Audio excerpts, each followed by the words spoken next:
You've seen The Princess Bride a dozen times, maybe even more. But here's the thing. This fairy tale is hiding secrets. From a book within a book joke that sneaks past most viewers, to actors getting real-life injuries right on camera, this classic is packed with wild details you probably never noticed. And trust me, number 7 will blow your mind. So let's dive into 10 moments from The Princess Bride that will make you see the movie in a whole new way. Fact number 1. The Grandpa's book has a secret. Let's start right at the beginning. Grandpa walks in, sits down, and opens that famous storybook. But here's what most fans never notice. The title page inside the book doesn't actually say The Princess Bride. Instead, it reads, S. Morgenstern's classic tale of true love and high adventure. By S. Morgenstern, Chapter 1. Now, why is that important? Because it's an Easter egg straight out of author William Goldman's brain. When Goldman wrote the novel, he didn't just write a fairy tale. He created a whole meta joke. He pretended his book was actually an abridged version of a much longer, boring novel by a fictional author named S. Morgenstern. Goldman set himself up as the editor, promising readers he only included the good parts. So when you see that page in the movie, it's like the filmmakers are giving a sly wink. Yeah, we're in on the joke too. A clever detail hiding in plain sight. And speaking of details hiding in plain sight, fact number 2. Inconceivable has a secret pattern. Inconceivable! You probably remember Vizzini, the fast-talking mastermind who thinks he's the smartest guy in the room. And of course, his favorite word, inconceivable. Inconceivable! But here's the twist. He says it 5 times in the movie.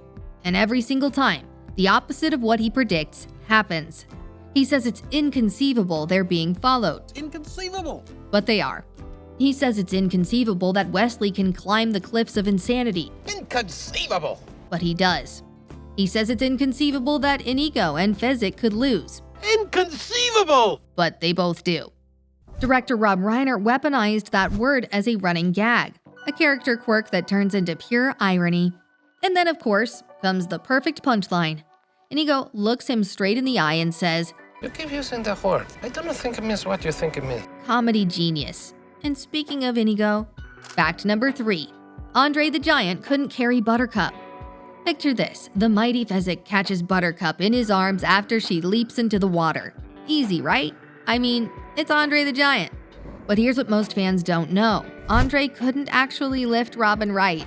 By the time filming began, years of wrestling had left him with severe back and knee problems. The man who looked like he could lift a horse couldn't even safely carry a 100-pound actress. So what did they do? Movie magic. In some shots, Robin Wright was standing on a hidden platform so André didn't have to support her weight. In others, she was held up by invisible wires. And in one scene, they even used a stunt double.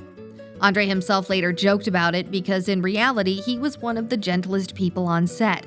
He'd even keep Robin warm between takes by resting his huge hand on her head like a hat. Just goes to show, movie magic isn't always what it seems. And when it comes to magic, the sword fight has some too. Fact number 4. The sword fight's hidden nerdy Easter eggs. Ah yes, the duel between Inigo Montoya and the Man in Black. Widely considered one of the greatest sword fights in movie history. But here's what most people don't realize. The dialogue in that scene isn't random trash talk. It's loaded with real fencing references from the 16th and 17th centuries. When they mention Bonetti's defense, Capoferro, Tybalt, and Agrippa, those aren't made up. They're actual fencing masters and techniques pulled straight from Renaissance textbooks. Bonetti's defense was about fighting on uneven ground. Capoferro was famous for his aggressive lunges. Tybalt built his whole system on geometric diagrams. And Agrippa, he simplified swordplay into clean, logical movements. So basically, when Inigo and Wesley are rattling off names, they're flexing their fencing nerd cred. It's this mix of swashbuckling fun and historical nods that makes the duel so unique. And if you watch closely, you'll notice they're not just fighting. They're smiling, testing each other, almost having fun. Which makes it all the more perfect when the fight ends with Wesley knocking Inigo out instead of killing him. But Inigo's biggest moment comes later, and it's even more emotional than you think. Fact number 5. Mandy Patinkin's emotional revenge scene. Hello, my name is Inigo Montoya. You killed my father. Prepare to die. Hello, my name is Inigo Montoya. You killed my father. Prepare to die. Arguably the most iconic line in the entire movie. But here's the shocking part. Mandy Patinkin wasn't just acting. In real life, Patinkin's father died of cancer when Mandy was young, and years later, when he filmed that showdown with Count Rugen, he poured all of that grief into the performance. He later revealed that in his mind, the six-fingered man wasn't just a character, he was death itself. And defeating him was like symbolically defeating cancer, defeating loss, defeating grief. So when you rewatch that scene and see the emotion in Patinkin's eyes, it's not fake, it's 100% real. That's why the line has so much weight. It's not just a revenge fantasy, it's personal. And that personal touch carries into the romance too. Fact number 6. As you wish means I love you. As you wish. Here's a detail so sweet it might give you a toothache. In William Goldman's novel, Wesley's famous phrase, as you wish, isn't just polite farm boy manners. It literally means I love you. Every time he says it to Buttercup, he's secretly confessing his love. And the best part? Buttercup eventually figures it out. Once you know this, the romance scenes hit harder. Watch her face the next time Wesley says those 3 words. The way her expression softens, she's hearing, I love you. And here's a behind-the-scenes cherry on top. During the famous tumble down the hill, when Wesley yells, as you wish, and Buttercup rolls after him, Robin Wright's laugh wasn't in the script. Ariel was admitted later that the two of them had a little crush on each other while filming. That laugh? It was real, which makes the whole moment even more magical. And speaking of laughs, fact number 7, Mandy Patinkin nearly broke a rib laughing. The Miracle Max scene might be one of the funniest bits in the entire movie. Billy Crystal shows up, starts riffing, and just goes completely off script. What most fans never realize is that almost all of those lines were improvised. Director Rob Reiner even had to leave the set at one point because he couldn't stop laughing. But poor Mandy Patinkin had it worse. He was trying so hard not to break character that he actually injured himself. No sword wound, no stunt accident, just laughter. He laughed so hard he bruised a rib. That pained, strained look on his face in the final cut, totally real. Imagine explaining that to a doctor. Yeah, I got hurt from laughing too hard at Billy Crystal.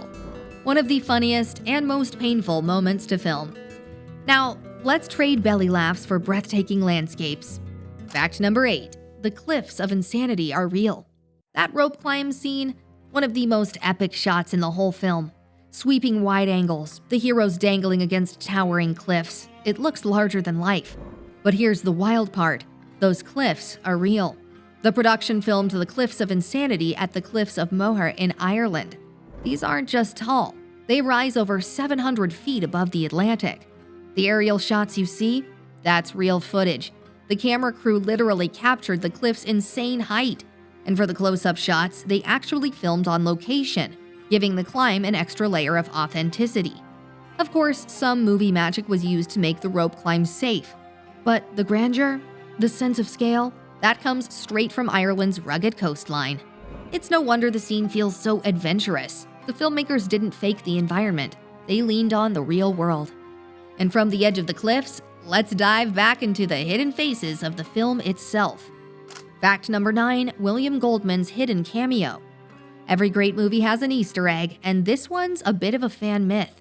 Some die-hard viewers swear that author and screenwriter William Goldman sneaks into The Princess Bride for a blink-and-you'll-miss-it cameo as a bearded villager during the fire swamp chaos. The idea makes sense. Goldman loved playful meta-jokes. After all, he's the one who pretended the whole book was an abridged version of a fictional S. Morgenstern classic. And yes, Goldman himself makes a quick appearance in the film, disguised as a villager. It's subtle, easy to miss, but a fun nod to the creator stepping into his own fairy tale. For fans who spot it, it's like finding a signature hidden in a painting. So whether you noticed it the first time or not, the cameo has become part of the legend of The Princess Bride. And speaking of legends, fact number 10, Wesley actually passes out for real. Some scenes in this movie feel so real you almost believe the actors weren't acting. And in this case, they weren't. When Count Rugen knocks Wesley unconscious in the torture chamber, Cary Elwes doesn't fake that limp fall. He really passed out. Why? Because Christopher Guest, who played Count Rugen, accidentally hit him too hard with a prop sword. Elwes even admitted later that he told Guest to give him a real whack for authenticity. Guest did, and down went Cary. The result? one of Hollywood's most painful takes, immortalized forever in the final cut of the movie. Talk about suffering for your art. And that brings us to a hidden detail about the movie's gentle giant. Bonus fact, Andre's hidden back brace. We've already talked about Andre the Giant's back pain, but here's a wild detail most people never notice. Throughout filming, Andre wore a custom back brace under his tunic. If you look closely during the rope climb and fight scenes, you can sometimes spot subtle bulges in his costume. Why the brace? Andre suffered from acromegaly, a hormonal disorder that caused his gigantism and years of health problems. His enormous size, combined with decades of wrestling, left him with chronic back pain. Because of this, Andre couldn't do heavy lifting or strenuous stunts.